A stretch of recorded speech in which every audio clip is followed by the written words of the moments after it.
슈퍼우먼 대통령 제6화 선물 작가 리얼스풀. 네, 오늘은 특별편으로 제가 녹음하겠습니다. 다. 그가 입을 열었다. 난 사람들이 가지고 있는 능력을 발견하고 발휘할 수 있게 해주는 능력을 가졌어. 정말요? 응. 나는 눈을 크게 뜨며 놀랄 수밖에 없었다. 사실 나는 날아다니는 능력이나 순간이동이 되는 그런 초능력인 줄 알았다. 하지만 그가 가진 능력 또한 아주 대단하게 느껴졌다. 사실 내가 무엇에 재능이 있고 무엇을 가장 잘하는지 바로 알 수 있다면 그것을 더 키우고 또 그것을 발휘해서 먹고 살 수 있는 경제적인 활동도 할 것이다. 그런데 그것은 직접 경험해보고 다양한 과정을 거쳐서 시행착오를 거쳐서 그 후에 발견하게 된다. 그런 능력을 바로 알 수 있다면 아주 유용할 것이기 때문이다.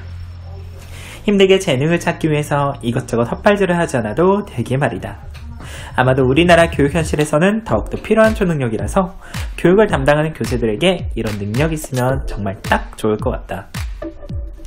그럼 저에게 어떠한 능력이 있나요? 그리고 그 능력을 어떻게 발휘할 수 있어요? 나는 호기심으로 그에게 물어봤다. 그가 말했다. 열쇠를 가지고 있으면 할 수 있어. 네? 그 열쇠가 뭔가요? 내가 이미 공주에게 선물로 주었어. 네? 저에게요? 언제요? 그가 나에게 이미 주었다고 했다. 여기 열쇠. 네? 이거예요? 나는 주머니에서 그 열쇠를 꺼냈다. 바로 이 열쇠가 그가 나에게 선물로 준 그 열쇠였다.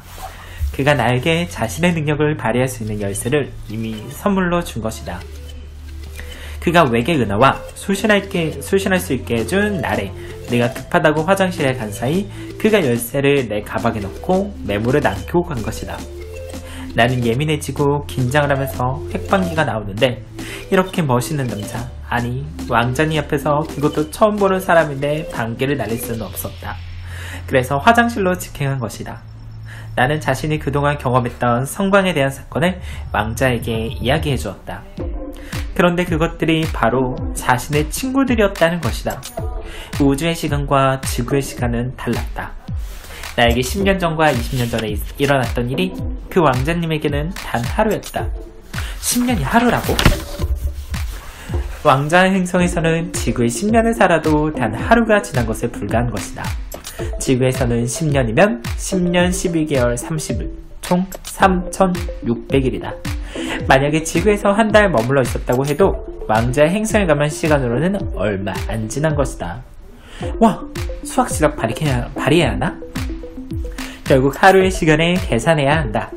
우선 1년 단위로 하면 10분의 1년이다. 또 이것을 한 달로 하기 위해서는 지구는 1년은 12개월로 하니까 한 달은 120분의 1년이다.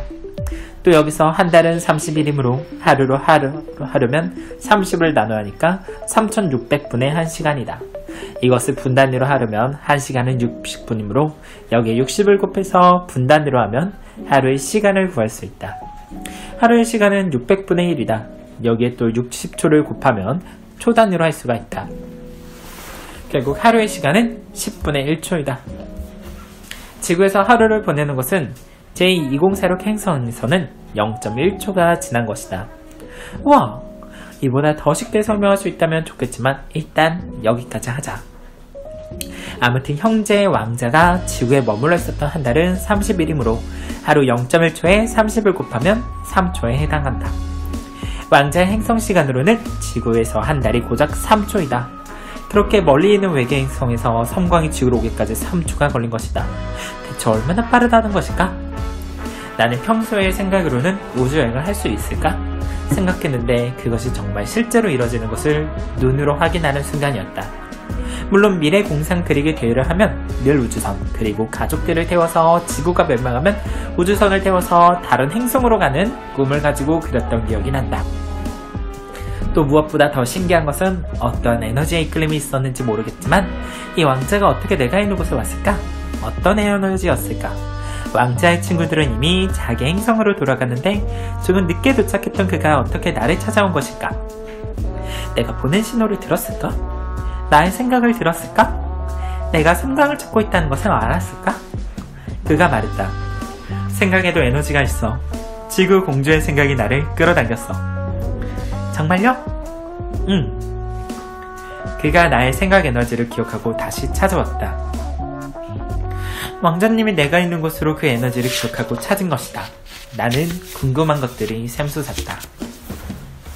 왕자에게 물어보려던 찰나, 왕자가 다시 나에게 상기된 목소리로 말했다.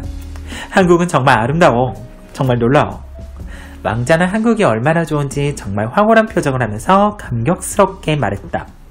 그리고 흥미롭다고도 했다. 나는 한국에 좀 더 머물고 싶어. 그는 진심으로 이야기를 한 듯 했고, 나는 외국인 친구가 집에 잠깐 머물러 있는 정도는 도와줄 수 있다고 생각했다. 한국에 조금 더 머물고 싶다고요? 그런데 성광을 타고 당신의 행성으로 가야 하지 않나요? 그건 괜찮아. 걱정하지 않아도 된다. 정말요? 버거킹에서 걱정하지 않을까요? 하루를 넘기지만 않으면 되거든. 그럼 우리 집에서 잠깐 머무르세요. 내가 말을 해놓고 또 아차했다. 버거킹 왕자의 행성에서는 지구에서야 한 달이 겨우 3초이다. 그러면 지구에서 몇 년을 지낸다고 해도 자신의 행성에서는 겨우 몇 시간이 지나게 되는 것이다. 나는 가족들의 허락을 받아서라도 꼭 버거킹 왕자를 집으로 초대하고 싶었다. 마침 동생이 또 한 달간 출장을 가는 바람에 동생 방이 비어 있었다. 엄마에게 설득을 하고 시집간 언니들까지도 설득을 했다. 내 맘대로 할 수 있는 게 그렇게 많지는 않아서 나는 전화를 걸었다. 그 사이 왕자는 성광 근처에서 뭔가를 만지고 있었다. 나는 전화를 거는 동안에 식은땀이 났다. 엄마, 외국인 친구가 있는데 여행 중이라서 한 달간 게스트하우스로 이용하게 해주면 어때? 당당하게 말했다. 언니들은 싫어했지만 다행히 엄마는 허락했다. 엄마는 처음으로 남자 사람 친구를 집으로 초대한다는 나의 말에 벌써부터 김치국을 마시는 중이다. 친구가 너 진짜 외국 사람이 잘 맞다니까. 엄마 친구야. 그런 거 아니야. 너같이 덩치 있는 여자는 외국에서는 정상이야, 정상. 이번에 외국인 사위 보는 거 아닌가 모르겠네.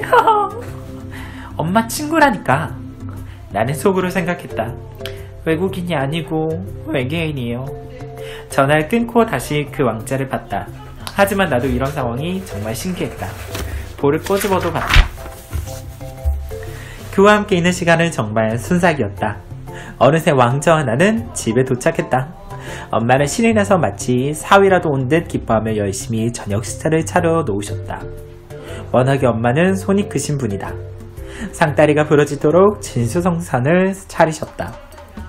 차린 것은 많이 없지만 많이 드세요. 엄마는 화통하게 웃는다. 여자 옷을 입고 먼저 몸을 가진 잘생긴 버거킹 왕자는 정말 맛있게 밥을 먹었다. 젓가락질을 언제 배웠는지 나보다 더 잘했다. 아니, 사실 나는 젓가락질을 잘 못한다. 그가 얼마나 맛있게 먹는지 그 모습이 참 흐뭇하고 신기했다. 맛있어요, 버거킹 왕자님? 응, 맛있어. 그 또한 멋있어서 나와 엄마는 한참을 멍을 때리고 있었다. 배불리 먹고 난 후 그는 그렇게 뒤온으로 버렸다. 많이 피곤해 보였다. 당장 입을 옷을 그에게 주어야 했는데 어차피 나의 옷이 워낙 컸다. 사실 남자들의 옷이 형태가 심플하고 또 폭이 커서 입기 편하고 진짜 입었을 때 착용감도 좋았다. 넉넉하게 입을 수 있어서 좋았다. 그래서 나는 평소에 잠옷도 남자 옷을 입고 잔다. 그래서 그냥 내 옷을 입혀주었다. 그런 후 엄마와 나는 왕자의 팔과 다리를 각각 들고 방으로 옮겼다. 그는 코도 아주 심하게 골았다. 왕자님 굿나잇. 왕자는 마치 어린아이처럼 자고 있었다. 그 모습을 보니 이상하게 귀여웠다. 방문을 살짝 닫고 다시 내 방으로 돌아왔다. 늘 그렇듯 책상에 앉아서 다이어리를 펼쳤다. 펜을 들고 오늘의 깨달음들을 적어내려갔다. 제7화에 계속.